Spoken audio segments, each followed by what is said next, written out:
ஆலய வழிபாட்டில் தமிழ் மொழி முதன்மை பெற வேண்டும்.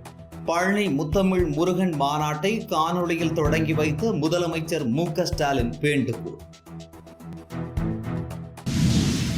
போக்குவரத்து தொழிலாளர்களின் 15வது ஊதிய ஒப்பந்த பேச்சுவார்த்தை வரும் 27ஆம் தேதி தொழிற்சங்கங்களுக்கு அரசு அழைப்பு.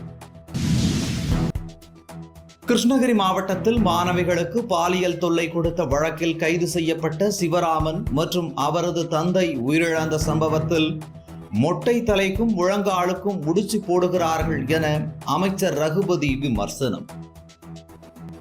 ஆம்ஸ்ட்ராங் கொலை வழக்கில் தேடப்பட்டு வரும் சம்போ செந்திலின் தற்போதைய புகைப்படத்தை கைப்பற்றிய போலீசார்.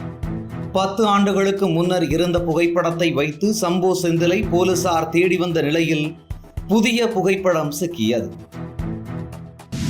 ஆம்ஸ்ட்ராங் கொலை வழக்கில் திரைப்பட இயக்குனர் நெல்சனிடம் போலீசார் நேரில் விசாரணை. தேடப்பட்டு வரும் மொட்டை கிருஷ்ணனிடம் நெல்சனின் மனைவி மோனிஷா செல்போனில் பேசியது தொடர்பாக கேள்விகள் கேட்கப்பட்டதாக தகவல். கள்ளர் சீரமைப்பு பள்ளிகள் விடுதிகளை பள்ளி கல்வித்துறையுடன் இணைக்க அதிமுக கடும் எதிர்ப்பு. மதுரையில் நடைபெறும் உண்ணாவிரதத்தில் அதிமுக முன்னணி நிர்வாகிகள் தொண்டர்கள் பங்கேற்பு.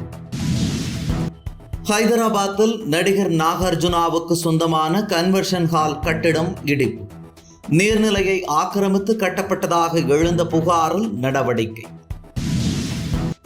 விஜயகாந்தின் 72வது பிறந்த நாளை ஒட்டி டாட்டூ போட்டுக்கொண்ட தேமுதிக தொண்டர்கள் 71 பேர் 71 நிமிடங்களில் 71 டாட்டூக்கள் போட்டுக்கொண்டு புதிய உலக சாதனை. மை இந்தியா 24/7 முக்கிய செய்திகளை உடனுக்குடன் தெரிந்து கொள்ள உடனே சப்ஸ்கிரைப் பண்ணுங்க, பெல் பட்டனை பிரஸ் பண்ணுங்க. என்றும் உங்களுடன் மை இந்தியா.